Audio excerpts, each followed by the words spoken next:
ओम शांति।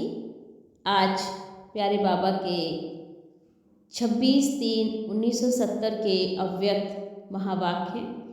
आज का टाइटल है महारतीपन के गुण और कर्तव्य। तो महारती की क्या विशेषता गुण होंगे? तो बाबा ने कहा महारतियों के मुख से कब शब्द भी नहीं निकलता है कि कब करेंगे व अब करेंगे। कब शब्द महारतियों को शोभता नहीं है, इसलिए कब शब्द कमजोरी सिद्ध करता है। तो एक होता है करके दिखाएंगे, एक होता हाँ करेंगे, सोचेंगे, हिम्मत है। लेकिन फेथ होना चाहिए, अपने ऊपर भी इतना विश्वास हो कि हम निश्चय बुद्धि होकर के मन वचन कर्म से जो भी कर्म करेंगे वह संपूर्ण रूप से करके दिखाएंगे। तो ऐसे बाबा ने कहा वाणी में भी निश्चय और बोल में भी हिम्मतहीन हो, उसको कहा जाता है महारती। तो महारती की ये महानता को हमने देखा कि महारती जो होगा वो अपने हर एक काम परफेक्ट करेगा। बाबा ने कहा ऐसा सभी को कराना भी है और करना भी है। कोई भी पुराना संकल्प या संस्कार सामने आ रहे हैं तो बाबा ने कहा उन संस्कारों को टच नहीं करो, क्योंकि जैसे बाबा ने बहुत अच्छा एग्जाम्पल दिया, ये क्रिमिनल होते हैं और क्रिमिनल कोई भी चीज़ को टच नहीं करते हैं, क्योंकि वो जानते हैं कि अगर हमने कोई चीज़ टच की तो वो सबूत बन जाएगा और हम पकड़े जाएंगे। तो ऐसे बाबा कहते हैं गंदे संस्कार बुरी संस्कारों को आप बाबा के बच्चे टच नहीं कर सकते हो। कोई भी बातें हैं हम उनको भी, अगर हमारी बुद्धि को भी वो टच कर रही हैं और संस्कार हमारे दिमाग में बार बार चल रहे हैं तो वो भी एक तरीके से महारती के संस्कार नहीं हो सकते, कमजोरी बन जाएगी हमारी और ये कहीं ना कहीं हम पर हैवी हो सकती है।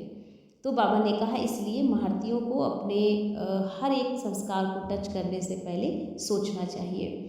बाबा ने एक बात और भी कही कि जो कहेंगे वही करेंगे। जब ऐसा शब्द सुनते हैं, सोचेंगे, देखेंगे, विचार करेंगे तो बाबा को हंसी आती है कि ये बातें कोई बुज़ुर्ग वाले बच्चे कर रहे हो, जैसे बुज़ुर्गों की निशानी है। बाबा ने कहा देखो बुज़ुर्ग बचपन में भी खेल खेलते थे गुड्डा गुड़ियों का, और उस खेल में बाबा कहते हैं गुड़िया गुड़िया को सजाते हैं, उसको अच्छी तरह से तैयार करते हैं, स्वयंवर करते हैं और फिर उसको जाकर तोड़ फोड़ के फेंक देते हैं। तो ऐसे ही बाबा कहते हैं कई बच्चों ने अपने संकल्पों की रचना करना, फिर उनका सब कुछ तैयार करना और फिर उसके बाद उस संकल्पों की रचना से खुद ही परेशान हो जाना। तो इस तरह से अनेक प्रकार के संकल्प बच्चों के चलते हैं जो कि खुद ही बच्चों के लिए प्रॉब्लम खड़ी हो जाती है। तो बाप जब व्यर्थ रचना नहीं चाहते हैं और बच्चे फिर व्यर्थ रचना रचकर फिर उनसे हटने और मिटने का पुरुषार्थ करके अपनी एनर्जी को वेस्ट करते हैं। बाबा ने कहा इसलिए कि वर्थ कंट्रोल करो, अर्थात व्यर्थ की जो संख्या है उसको अब कंट्रोल करिए, क्योंकि अब इसको कंट्रोल करना जरूरी है। पुरुषार्थ की कमजोरी के कारण संकल्पों की रचना हो जाती है, इसलिए अब इनको नाम निशान भी खत्म हो जाना चाहिए। व्यर्थ संकल्पों की उत्पत्ति बाबा के बच्चों के पास नहीं होनी चाहिए।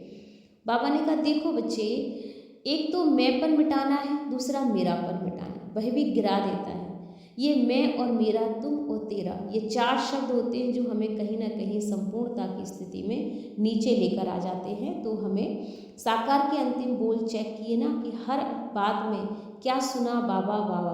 तो सर्विस में सफलता की करेक्शन अगर करना चाहते हो तो जब भी बाबा याद आए तो मैं मेरा तू तेरा खत्म हो जाए, फिर क्या अवस्था हो जाएगी। सभी बातें हैं जो प्लेन हो जाएंगी और प्लान भी याद रहेगा।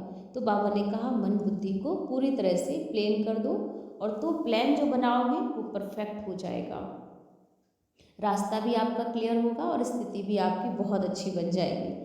बाबा ने कहा देखो बच्चे, अब मुख्य सर्विस ही यही है, अपनी वृत्ति को और दृष्टि को पलटाओ, क्योंकि दृष्टि वृत्ति से ही तो नज़र से निहाल करोगे ना किसी को। तो अपनी अगर दृष्टि ही ठीक नहीं है, वृत्ति सही नहीं है, तो कैसे आप बाबा की प्रत्यक्षता में सहयोगी बन सकते हो। तो बाबा ने आगे कहा कोई भी बात में फील करना बच्चे फैल की निशानी हो जाती है, इसलिए कोई भी बात को फील ना करो। कोई संस्कारों के संपर्क में आते हो, कोई सर्विस के संपर्क में आ जाते हो तो ये फिर फेल हो जाता है ना।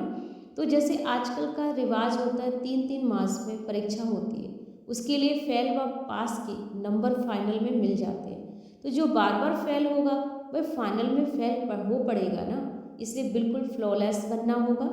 जब फ्लॉलेस बने तब समझो फुल पास होंगे और फ्लॉ होगा तो फुल पास हो ही जाएंगे। तब बाबा ने कहा प्रत्यक्षता में सहयोगी बनेंगे। और ये महारथी के विशेष गुण हैं कि वो ना फील करेगा कोई बात को जो फैल होना पड़े उसे, और कोई भी व्यर्थ संकल्पों की रचना महारथी बच्चा नहीं कर सकता है। अब सुनेंगे प्यारे बाबा के विस्तार से महावाक्य हैं। आज बोलना है व बोलने से परे जाना होगा। बोलने से परे अवस्था अच्छी लगती है ना बच्चों को, या बाबा कहते हैं बोलने की अवस्था अच्छी लगती है। कौन सी अवस्था अच्छी लगती है बच्चों को? तो इस बात पर बाबा ने कहा ज़्यादा अवस्था अच्छी लगती बोलने की क्या, बोलते हुए भी बोलने से परे की स्थिति में आ जाओ, दोनों का साथ हो जाएगा।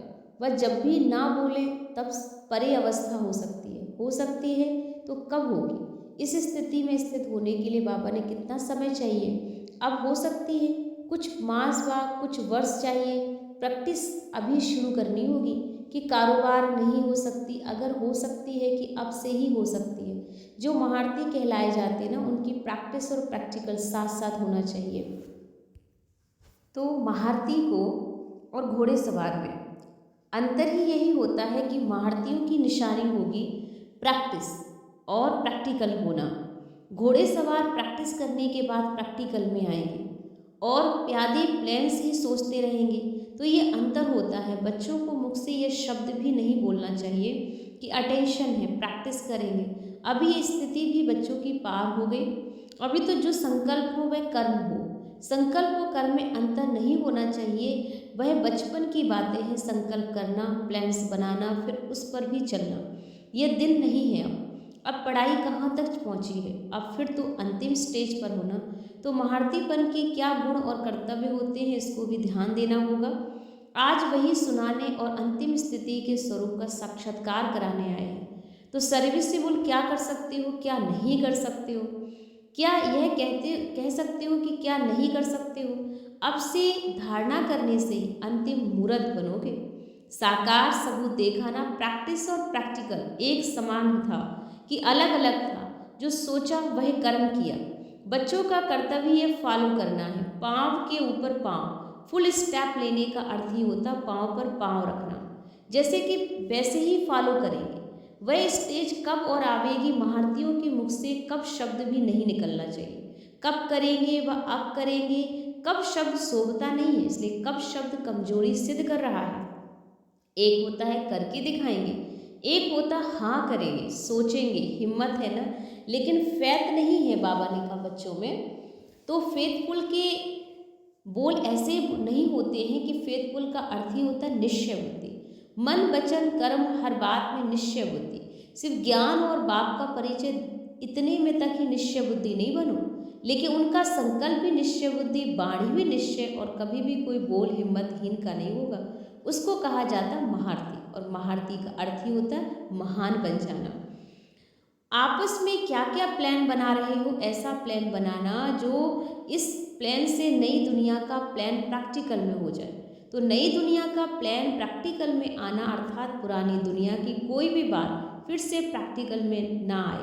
सब लोग कहते हैं ना, फिर कोई ना कोई कहते हैं, कोई मुख से कहते हैं कि प्लान्स तो बहुत अच्छे बनते हैं, अब प्रैक्टिकल में देखो। लेकिन ये संकल्प भी सदा के लिए मिटाना होगा। ये महारथी का काम है। सभी की नज़र अभी मधुबन में विशेष मुख्य रत्नों पर ही है।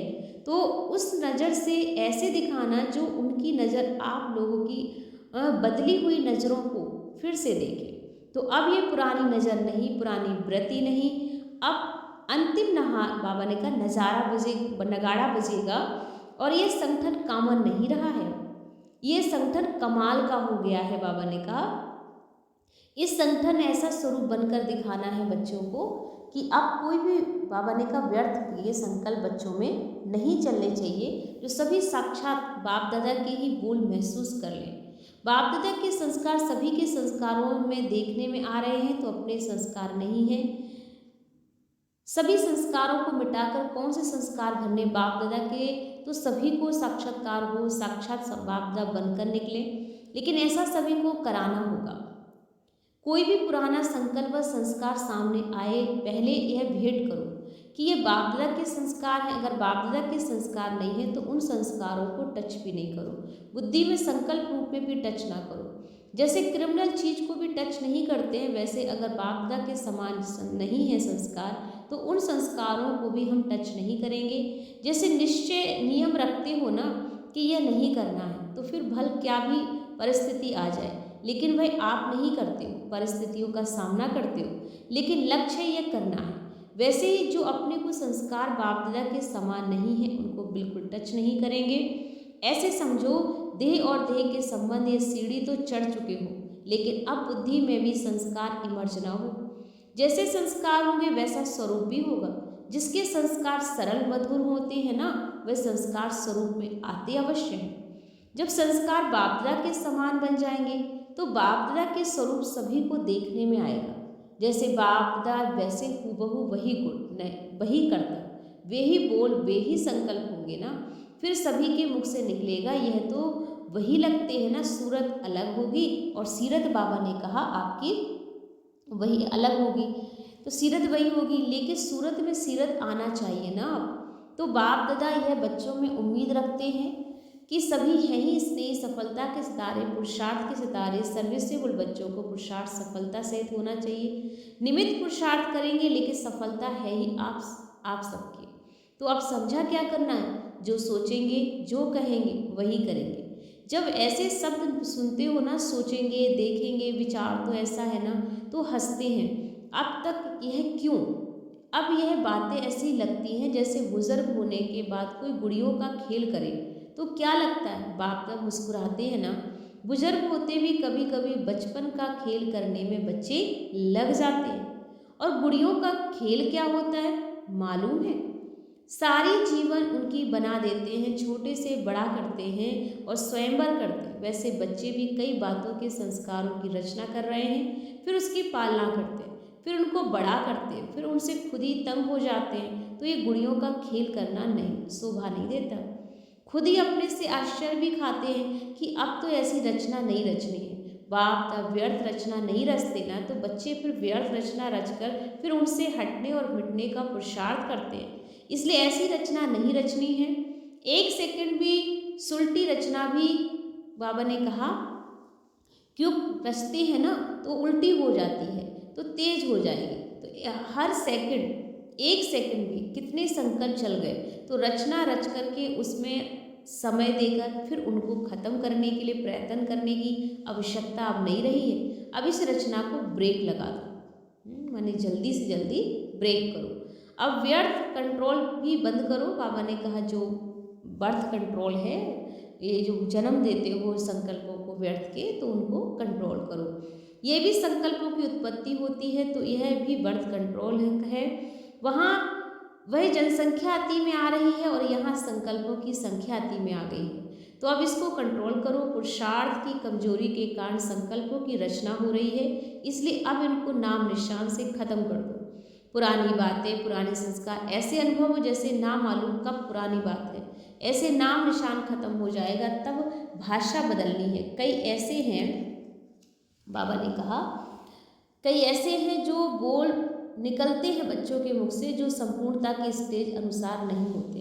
इसलिए अब से ये संकल्प वही करेंगे, वही बोल बोलेंगे, वही कर्म करेंगे। इस भट्टी के बाद सभी को सूरत से संपूर्णता की झलक देखने में आनी चाहिए। जब आप लोग अभी से संपूर्णता के समीप लाएंगे तब नंबरवार और भी समीप ला सकेंगे। अगर आप लोग ही अंत में लाएंगे तो दूसरे क्या करेंगे। साकार रूप ने संपूर्णता को साकार में लाया, तो संपूर्णता साकार रूप में संपन्न देखने में आती थी ना, तो संपूर्ण और साकार अलग देखने में आता था। वैसे ही आपका साकार स्वरूप अलग देखने में नहीं आया। साकार रूप में मुख्य गुण क्या स्पष्ट देखने में आता था।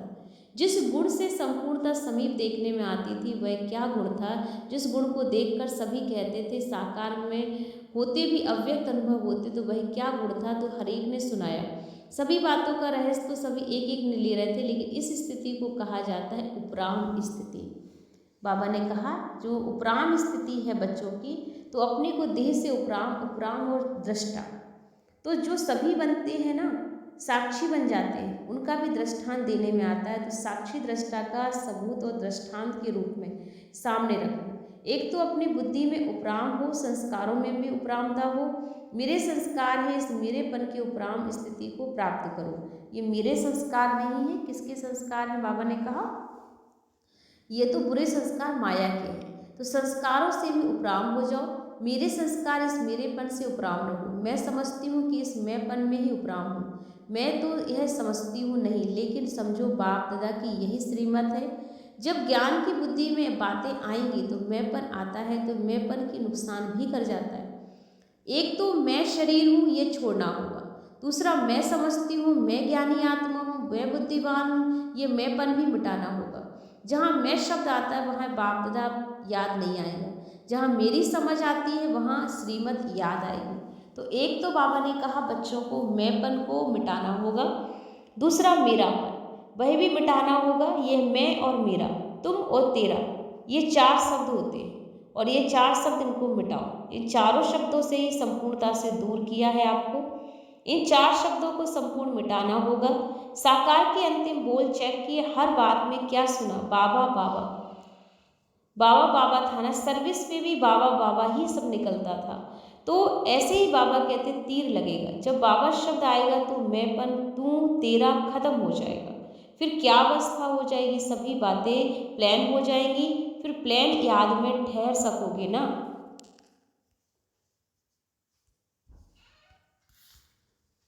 तो अभी बिंदी रूप में स्थित होने में मेहनत लगती है। क्यों? सारा दिन की स्थिति प्लेन न होने के कारण प्लेन याद ठहरती नहीं है।